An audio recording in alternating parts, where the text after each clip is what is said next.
सच्चिदानन्दरूपाय विश्वोत्पत्त्यादिहेतवे तापत्रय विनाशाय श्रीकृष्णाय वयं नुमः। बोलिए श्री अलगपुरी जी भगवान की जय। श्री देवपुरी सद्गुरु महाराज की जय। श्री दीपनारायण भगवान की जय। हिंदू धर्म सम्राट माधवानंद जी भगवान की जय। परमहंस महामंडलेश्वर स्वामी महेश्वरानंदपुरी जी सद्गुरुदेव की जय। सभी संतन की जय। गंगा मैया की जय।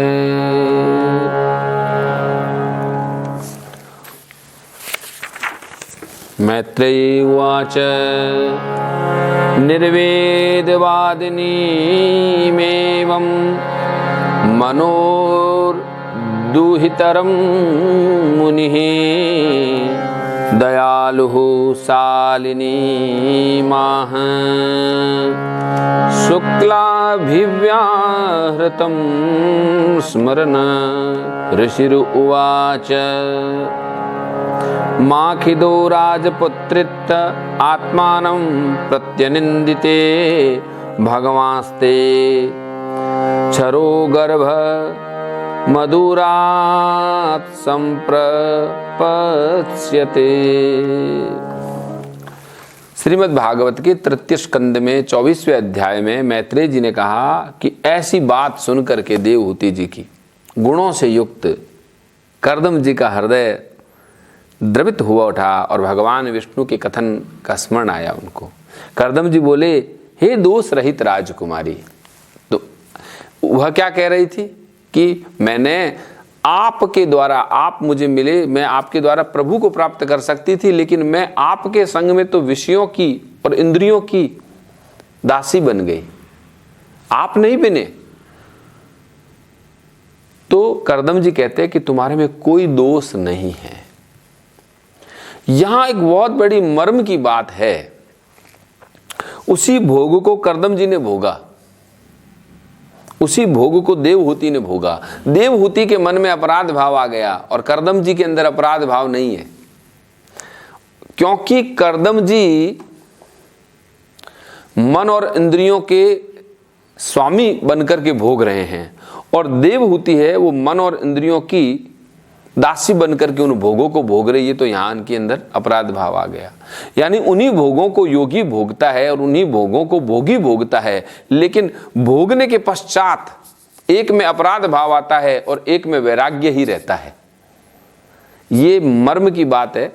अभी हम अपने प्रसंग में प्रवेश करते हैं कि तुम अपने विषय में खेद न करो, तुम दोष रहित हो, तुम्हारे गर्भ से भगवान विष्णु शीघ्र ही पधारेंगे। घृतव्रतास भद्रम ते दमेन नियमेन च तपो द्रविण दानश्च श्रद्धया चेश्वरम भज। अब भगवान तो आएंगे, तो भगवान आने से पूर्व आपके शरीर और मन को क्या तैयारी करनी पड़ेगी? यानी मन का तो दमन करना होगा और इंद्रियों से दान करना होगा और व्रत भी धारण करना पड़ेगा। श्रद्धा पूर्वक भगवान का भजन करो। स त्वया आराधितः शुक्लो वितन्व मामकम यशः छेताते हृदय ग्रंथिर मूर्धयो ब्रह्म भावना। इस प्रकार जब तुम्हारी आराधना बढ़ जाएगी और श्री हरि तुम्हारे गर्भ से अवतीर्ण होकर के हमारे यश को बढ़ावेंगे और ब्रह्म ज्ञान का उपदेश करके तुम्हारे हृदय की अहंकारमयी ग्रंथि का भी छेदन कर देंगे और पुत्र रूप में भगवान आएंगे। भगवान को अपने पुत्र रूप में देखना, परमात्मा को अपनी संतान के रूप में बुलाना, यही है भारतीय संस्कृति, यही है सनातन संस्कृति कि पुत्र में भी हम परमात्मा ढूंढ लें, पति में भी हम परमात्मा ढूंढ लें, पत्नी में भी हम परमात्मा ढूंढ लें, हमारे रिश्ते और नाते में हम ईश्वर को तलाश लें। मैत्रेय जी कहते हैं, देवहूत्यापि संदेशम गौरवेण प्रजापतेः सम्यक श्रद्धाय पुरुषम कूटस्थम भजत गुरुम। प्रजापति कर्दम के आदेश से गौरव बुद्धि होने से देवहूति ने उन पर पूर्ण विश्वास किया और निर्विकार जगत गुरु भगवान पुरुषोत्तम की आराधना करने लग गई। तस्या बहुतिथे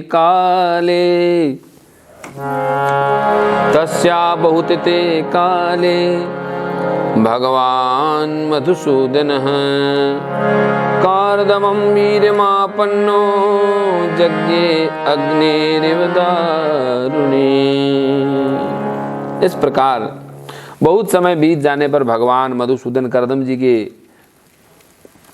आश्रय लेकर के उनके ही गर्भ से इस प्रकार प्रकट हुए जैसे काष्ठ से अग्नि। लकड़ी में अग्नि है लेकिन प्रकट नहीं होती, घर्षण से होती है। ऐसे ही मनुष्य में भी परमात्मा है, जैसे लकड़ी में अग्नि है लेकिन प्रकट कब होता है? जब कोई तपस्या करता है। और जब भगवान आए तो क्या हुआ? वादयंस्तदा व्योम्नि वादित्राणि घना घना गायन्ति तं स्म गन्धर्वा नृत्यन्त्यप्सरसो मुदा। उस वक्त आकाश में मेघ जल बरसाने लगे, गरज गरज कर बाजे बजाने लगे, अप्सराएं आनंदित होकर नाचने लगी। बोले भगवान पृथ्वी पर आए हैं। ये भगवान का प्रथम सत्य युग में होने वाला महान कपिल अवतार है। और पेतु सुमनसो दिव्या खेचरे पवर्जितः प्रसेदुश्च दिश सर्वा अम्भासी च मनसि च तत्कर्मदमाश्रमपदं सरस्वत्या परिसृतं स्वयंभूशाकमृषीभिर्मरीच्यादिभिर्भयात् भगवन्त परब्रह्म सत्त्वेनांशेन शत्रुघ्न तत्संख्यान विज्ञत्ये जातं विद्वानज स्वराट। आकाश से जब इस प्रकार से आनंद उत्सव हुआ, सरस्वती नदी से गिरे हुए कर्दम जी उस समय उनके आश्रम में मरीचि आदि मुनियों सहित ब्रह्मा जी भी आ गए। और विदुर जी स्वतः सिद्ध ज्ञान से संपन्न जन्मा ब्रह्मा जी को जब ज्ञान हो गया कि पर ब्रह्म भगवान विष्णु अब क्यों आए हैं, किसी असुर का वध नहीं, सांख्य शास्त्र का उपदेश करने। ये भगवान का प्रथम अवतार है। भगवान सांख्य का उपदेश करने आए थे कपिल मुनि। तो वे अपने शुद्ध सत्वमय अंश से प्रकट हुए, केवल सत्वगुण लेकर के आए हैं। उस वक्त उनमें रज और तम नहीं था। और क्या सभाजयन विशुद्धेन चेतसा तञ्चिकीर्षितं प्रहस्यमाणे रसुभिः कर्दं चेदमभ्यधात्। और जिस कार्य को करना चाहते थे उन्होंने विशुद्ध चित्त से अनुमोदन एवं आदर किया। ब्रह्मा जी ने संपूर्ण इंद्रियों से प्रसन्नता प्रकट की और कर्दम जी से ब्रह्मा जी कुछ कहने लगे। ब्रह्मा जी कर्दम जी को कुछ कह रहे हैं। क्या कह रहे हैं कि त्वया मे पचिते स्तात कल्पिता निर्मीलकत यन्मे संजग्रहे वाक्यम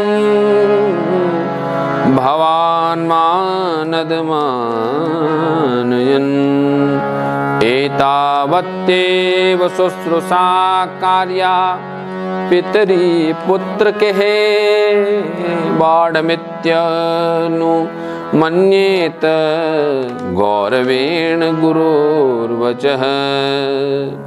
प्रिय कर्दम, दूसरों को मान देने वाले, तुमने मेरा सम्मान करते हुए जो मेरी आज्ञा का पालन किया, इससे तुम्हारे द्वारा निष्कपट भाव से मेरी पूजा संपन्न हुई। कर्दम जी ने ब्रह्मा जी की आज्ञा का पालन किया और ब्रह्मा जी कहते हैं कि पुत्रों को अपने पिता की सबसे बड़ी यही सेवा करनी चाहिए। क्या सेवा? जो आज्ञा। पिताजी को क्या कहें? जो आज्ञा।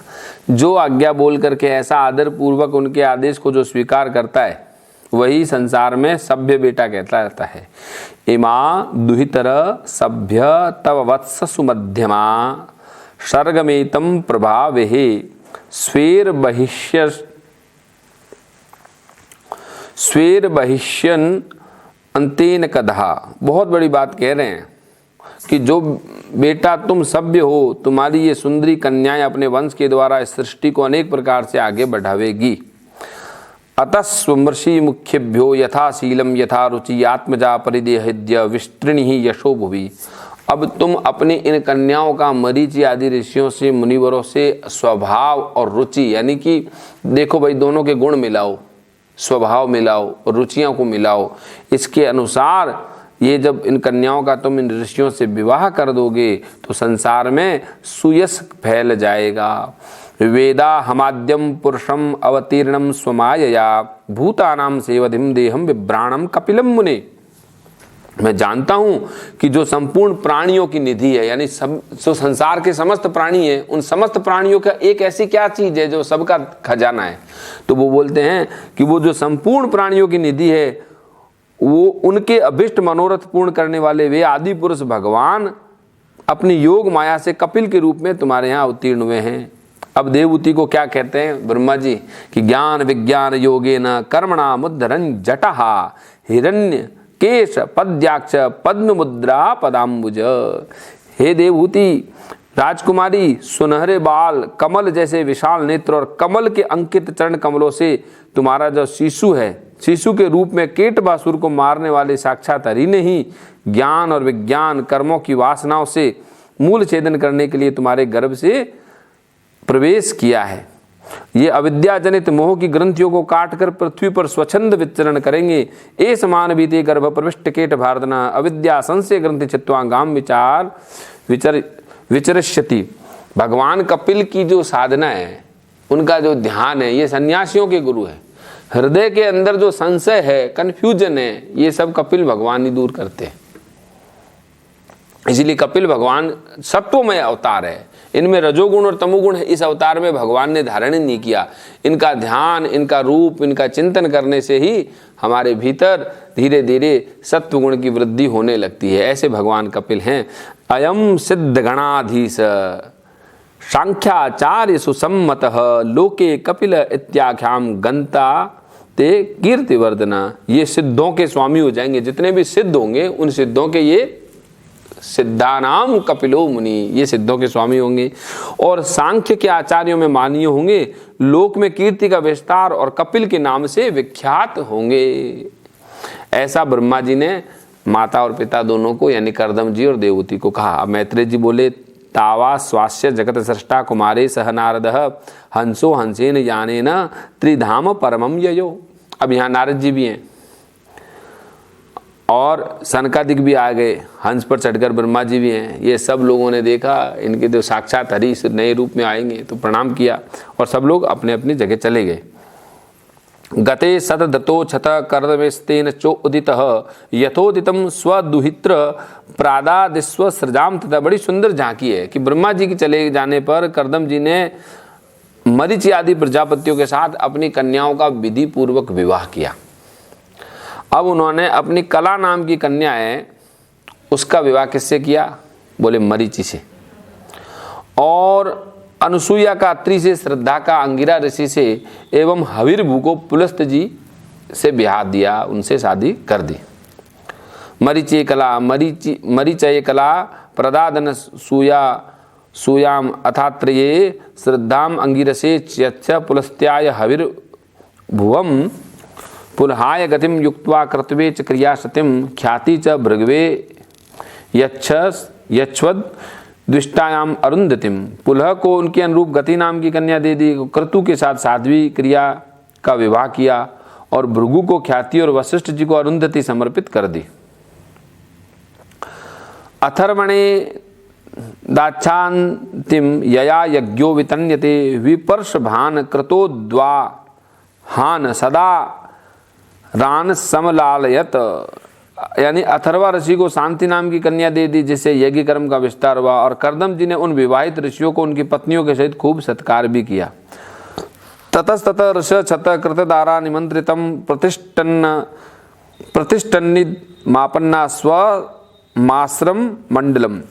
विदुर जी, इस प्रकार विवाह हो जाने पर सब ऋषि कर्दम जी की आज्ञा लेकर के अपने अपने आश्रम में अपनी अपनी पत्नियों को लेकर के चले गए। लोगों का घर बस गया है ना, बेटी होती है तो लोगों का घर बसता है, कुल चलता है, वंश चलता है। स चावतीर्ण त्रियुगमाज्ञाय विबुधर्षभम विविक्त उपसंगम्य प्रणम्य सम भाषत। कर्दम जी ने देखा कि उनके यहाँ तो साक्षात हरि ने ही अवतार लिया है, ठाकुर जी ने अवतार लिया, भगवान उनके यहाँ पे आ गए। तो वे एकांत में उनके पास गए और उनको प्रणाम करके कहने लगे, बेटे हैं लेकिन ठाकुर जी हैं। प्रणाम करके क्या बोले, अहो पापच्यमानानां निर्ये स्वेर मंगले कालेन भूयसा नूनम प्रसीदन्ति हदेहता। अरे पाप कर्मों के कारण इस दुखमय संसार में नाना प्रकार के दुखों से हम पीड़ित रहते हैं। पुरुषों पर देवगण तो बहुत काल बीतने पर प्रसन्न होते हैं, है ना, देवगण तो बहुत समय के बाद में प्रसन्न होते हैं।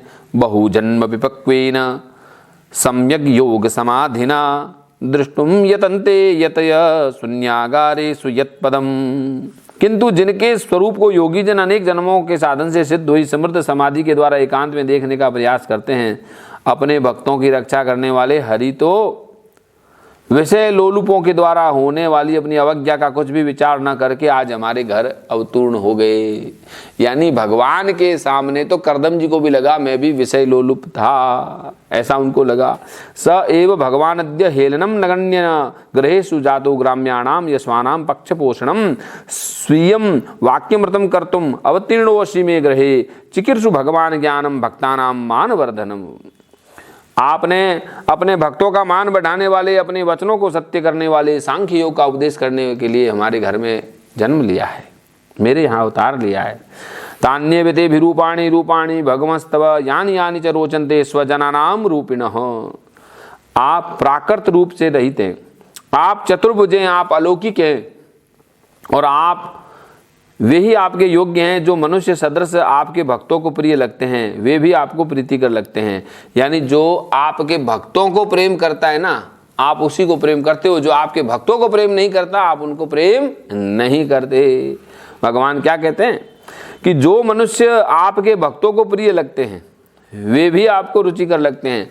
अब दोनों बात है, देखो, जो आपके भक्तों को प्रेम करते हैं आप उनको भी प्रेम करते हैं, और आपके भक्त जिनको प्रेम करते हैं आप उनको भी प्रेम करते हैं। ये भगवान की अद्भुत लीला है, ये उनकी कृपा है। अब क्या बोले, कपिल देव जी को क्या कह रहे हैं, कपिल देव जी को कह रहे हैं त्वां सूरिभिस्तत्वबुभूत्सयादा सदा विदा सदा विवादारहण पादपीठम ऐश्वर्य वैराग्य यशोवबोध वीर्य श्रियापूर्तमहं प्रपद्ये परम प्रधानं पुरुषं महान्तं कालं कवित्रेव्रतं लोकपालम् आत्मानुभूत्यानुगतं प्रपञ्चं स्वच्छन्दशक्तिं कपिलं प्रपद्ये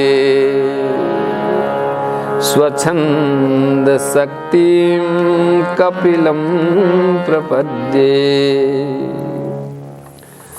आपका पाद पीठ तत्व ज्ञान की इच्छा से विद्वानों के द्वारा सदा वंदनीय है।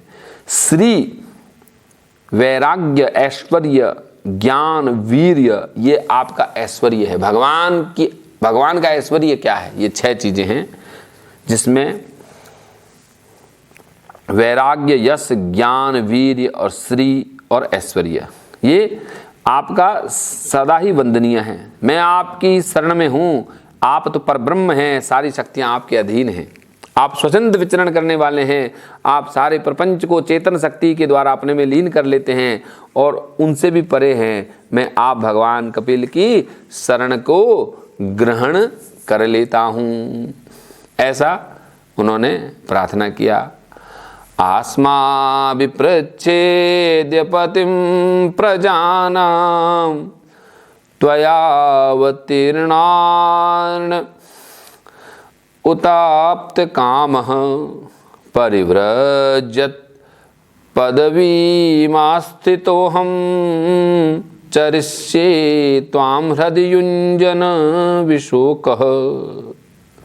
आपकी कृपा से मैं तीनों रणों से मुक्त हो गया हूँ। आप मेरे सभी मनोरथ और मेरे मनोरथ पूर्ण हो चुके हैं। अब मैं संन्यास मार्ग को चिंतन करते हुए शोक रहित होकर विचरूंगा। आप समस्त प्रजाओं के स्वामी हैं, अतः इसके लिए अब मैं आपकी आज्ञा चाहता हूँ। यानी अपने, देखिए एक तरफ तो जिसको प्राप्त करना है वो घर में ही आ गया है, लेकिन ये संकल्प था, क्योंकि पुत्र में परमात्मा देखना बहुत अच्छी बात है, लेकिन परमात्मा में पुत्र देखना और फिर बंधन को प्राप्त हो जाना और उस आसक्ति से बंध न पाना, क्योंकि संग है वो दोष को जन्म देता है।